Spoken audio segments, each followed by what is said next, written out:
Hi, and welcome back to Andrew's Excursions Online Edition.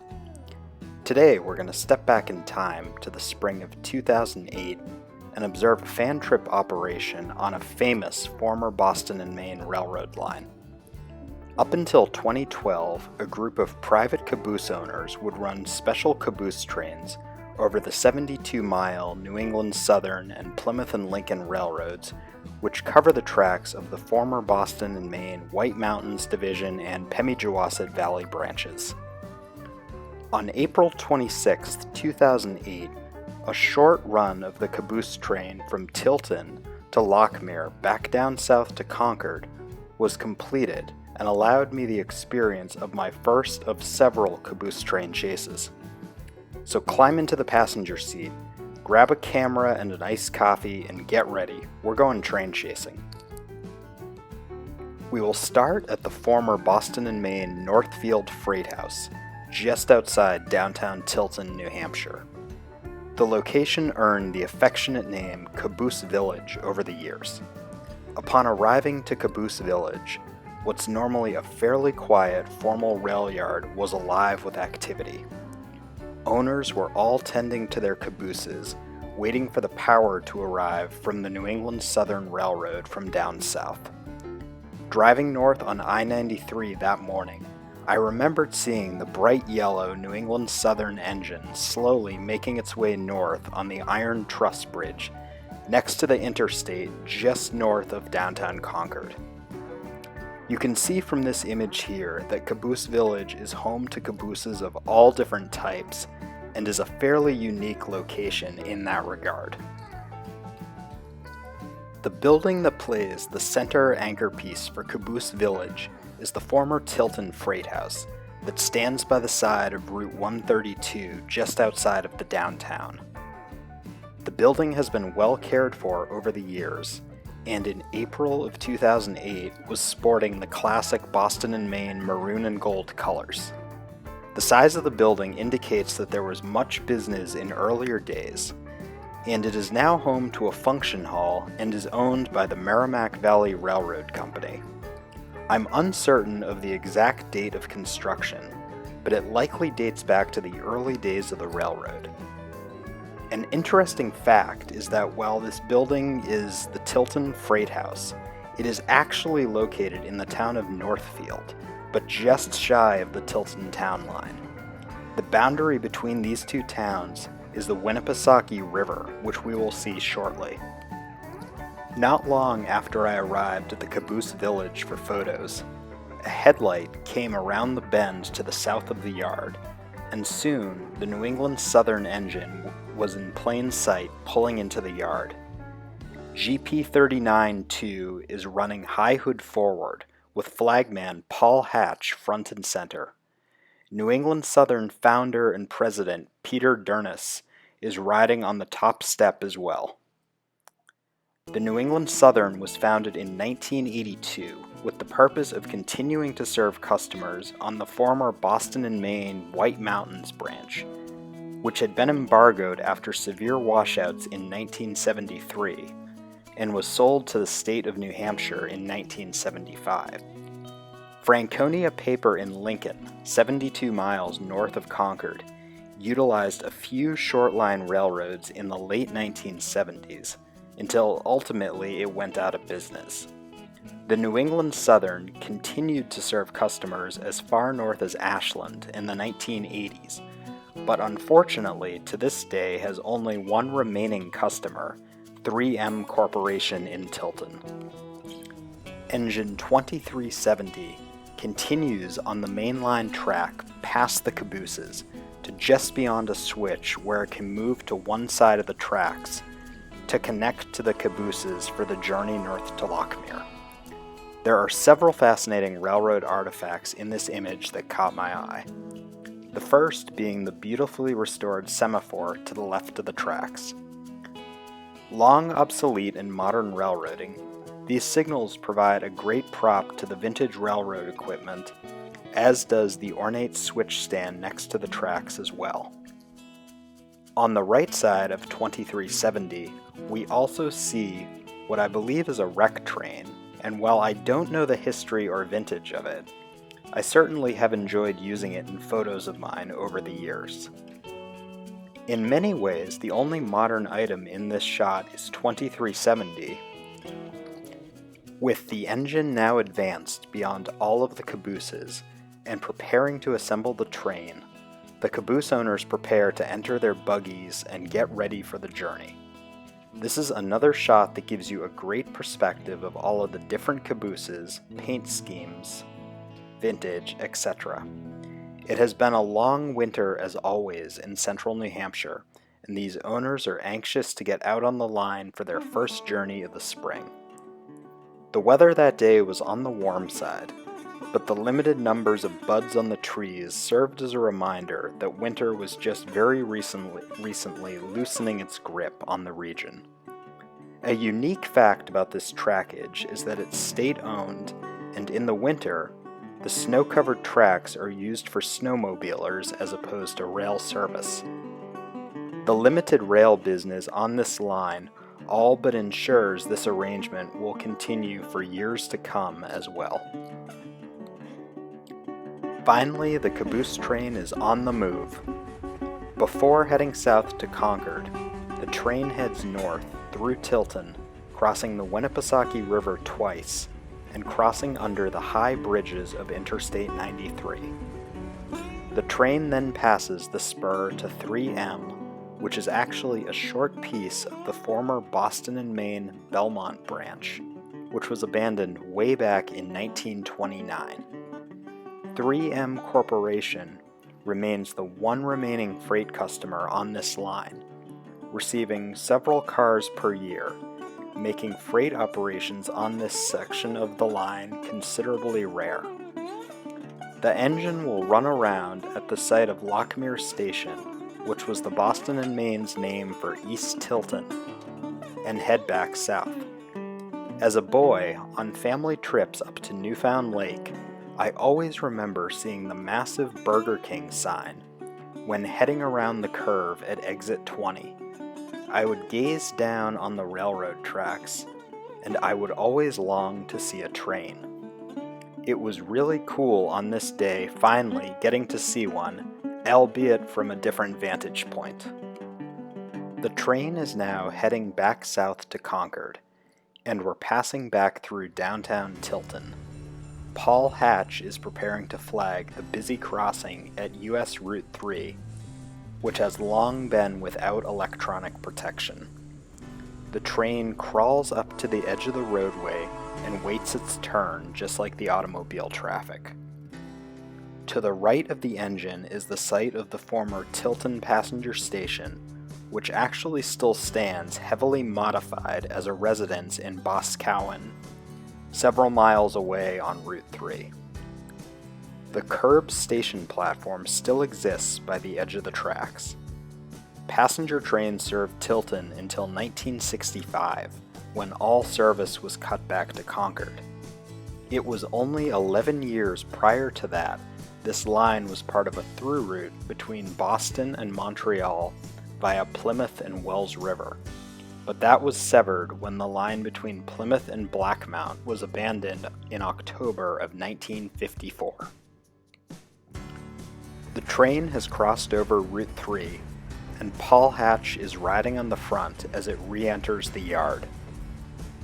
Notice how the Route 132 highway bridge and the railroad bridge both cross over the Winnipesaukee River, but at different angles.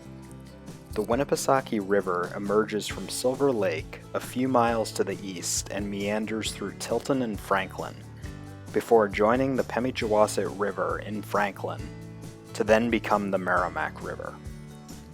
The Merrimack River then flows south through all the major former industrial hubs in the state until turning east in Massachusetts and entering the Atlantic Ocean in Newburyport.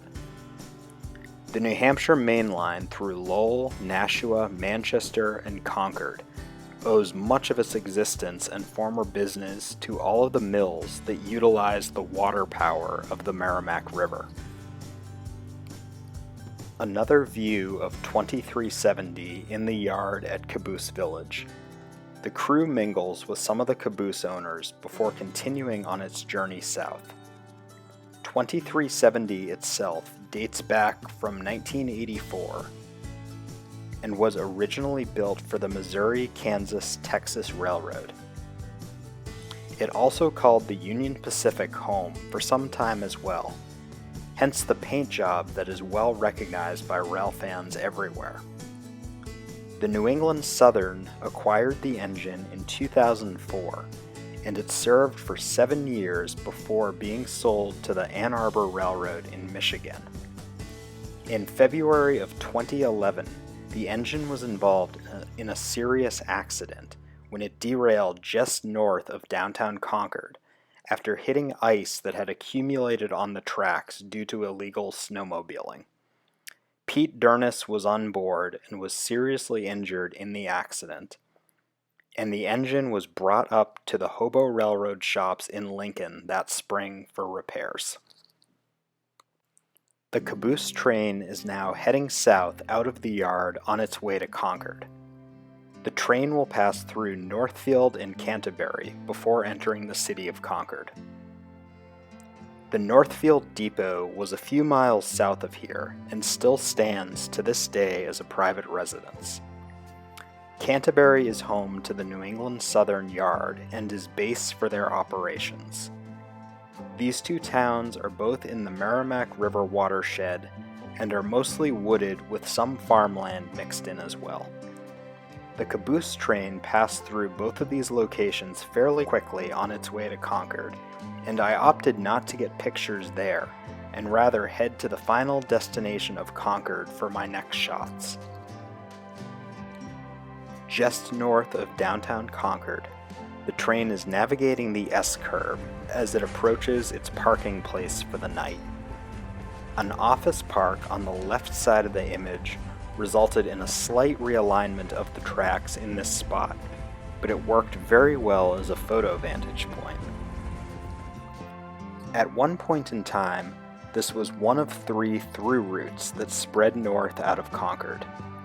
Trains would depart here for almost all northern points in the state, and the thought of one train parking overnight on this stretch of track never even would have occurred. By the time this shot was taken in 2008, however, there was no disruption at all by the train being parked on what was once a busy main line for both passenger and freight trains between Boston and Montreal. We get a broadside view of 2370 as it slows down to let the caboose owners disembark at the end of the trip in Concord. While the unit is looking somewhat tired, its Union Pacific heritage is readily apparent, and the paint job gives you an idea of its previous life before making the journey to the New England Southern. After being sold in 2011, this engine was replaced by EMD SW1500, number 2555, and to this day that engine has been the only power for the New England Southern. The embankment in the background of this picture is Interstate 93. The railroad and the highway are never far apart from one another, and if you are driving south on Interstate 93, there are several points along the side of the road that one gets a fine view of the railroad.